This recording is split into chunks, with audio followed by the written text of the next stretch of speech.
This year marks the 25th anniversary for a turning point in Boston's response to the challenge of violence.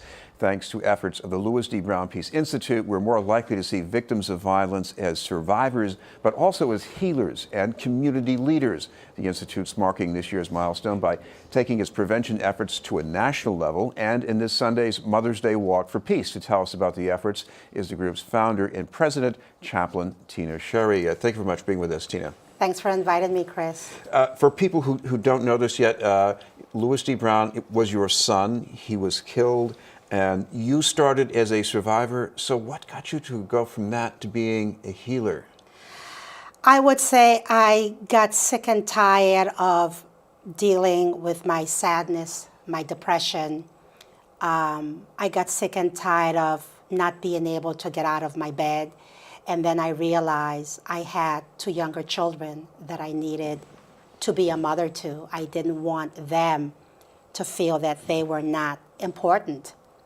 And so a part of my journey is what is out there that I can begin to heal. And for me, I would say it's going back to my church. It's really looking at what we are called to do and how is it that I am supposed to live this new life that I have been kicked into, I'm going to say. And I remember my priest, I'm crying to my priest, just saying to my priest, I don't know what I'm supposed to do. And he said to me, Tina, you know God is there. Put your hands down and let him in. And as he said that, I felt myself putting my hands down and then crying to God, what do you want from me, Lord? And he said, you will teach my peace to my people. And of course I laughed because one is a Catholic. We can't, preach. And so I just then asked, how am I supposed to do that? He said, you will seek me, and when you seek me, you will receive me. And when you receive me, then you will experience me.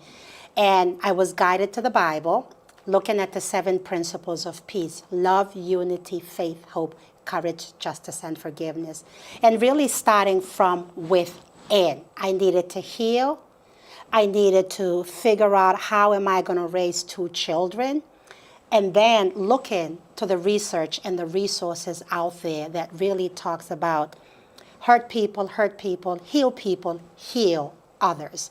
And so that's when I started really, how do I begin to heal myself? And working with a lot of the social workers, the clinicians, the institutions, to find the modalities where I could use to begin to heal myself without being a social worker or a clinician. And those are the things that we have the Peace Institute, and one of them is Peace Play in urban settings. You describe a process or maybe even a journey, but a lot of what you do is you're practically a first responder. You're going to people immediately after they've been hurt. What's that like? You know, we don't go to them, Chris. They come to us, and it's not just us. It's, again, the network that we have created and the partnership that we have with the City of Boston and the Neighborhood Trauma Response Team. They're the people that are doing the first responder, and then they all make sure that the family is connected to our advocates in that first 24 to 72 hours.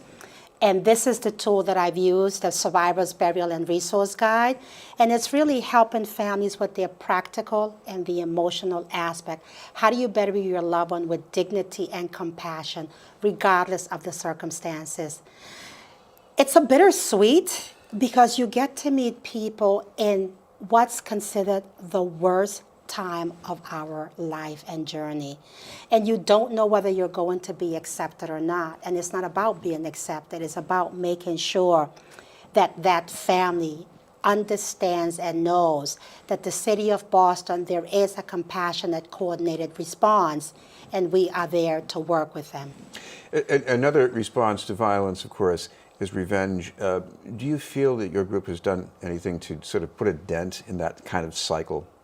You know, revenge is, again, revenge, and this is why I always look at research, what research says. When someone you love is murdered, there are 4 things. You become homicidal, suicidal, addicted to drugs, or an alcoholic. So those are 4 landmines that are within each and every one of us.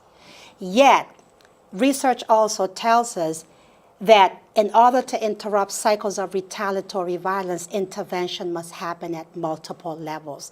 That's why once that family comes into us, and everyone that's a part of that family supportive network is working to make sure the family's first practical needs are met, providing a space for the families to talk about all of the anger, that thirst for revenge, yet making sure we don't act upon it. And I continue to say we because it's still in my blood.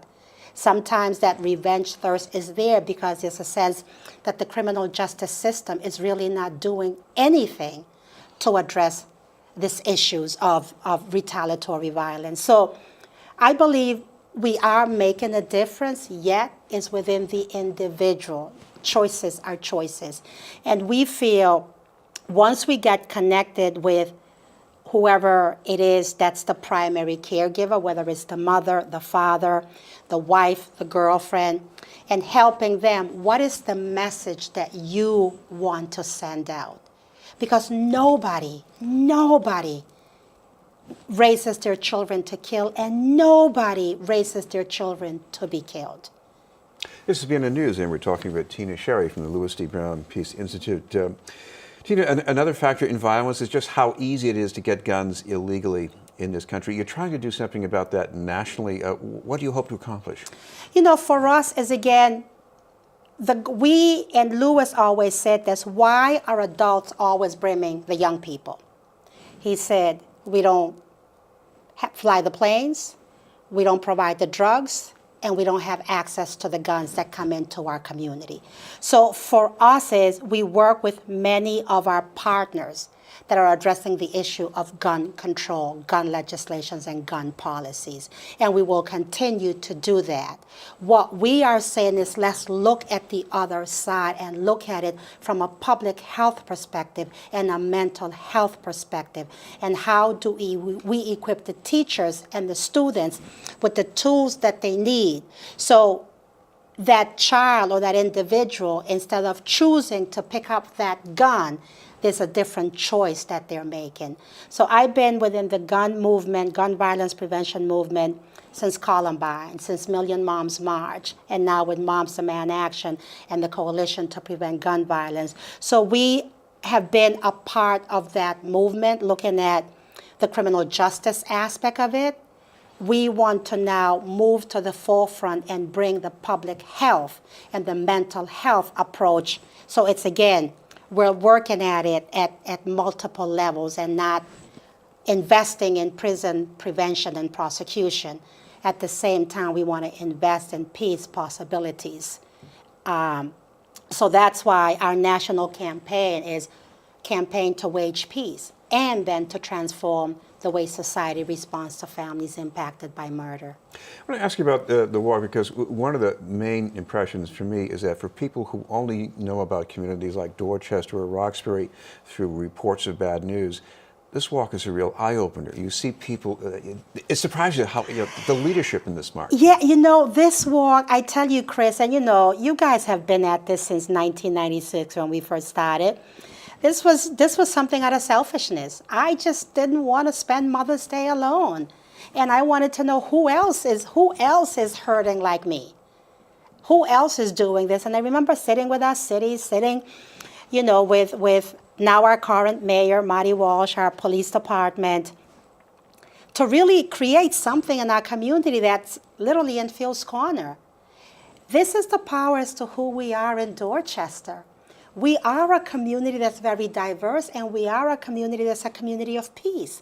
And so doing this and to have people come into Dorchester, it's an eye-opener. I remember the second year, some people came from Lunenburg, and as we're walking down Dorchester Ave, and they're looking at all the different parishes and the schools and everyone, they're like, Tina, there are trees in Dorchester. And I laughed and I says, yes, and we also have indoor plumbing. So Dorchester, Boston, Roxbury, Mattapan, we are more than what the media portrays in us, and we can't blame them. We have to be the one to say we are more than that. And I think for me, that's what I wanted to do. I wanted to show the broader community, families in urban settings, we do raise our children to have goals, dreams, and vision. Well, I know walkers are also intrepid, regardless of the weather. So if people want to join the march on Sunday morning, what's the exact time and place? The exact time, so we have 2 starting points at Fields Corner. We are gathering at 7:30. Walk kicks off at 8:30. Madison Park, 8 o'clock. Walk kicks off at 9 o'clock. So they can register mothersdaywalkforpeace.org. If they can't walk with us, we invite them to really look at a team, sponsor a team, or they can also do a virtual walk if they can't come to Dorchester, if they can't come to Roxbury, and then we end up at City Hall. So anywhere they can really come in and join us. And you got details online too, right? We have details online, yes. Thank you very much for being with us. Thank you, Chris. Chaplain Tina Chéry from the Louis D. Brown Peace Institute. In a moment, putting more trees in Dorchester, but first, this message.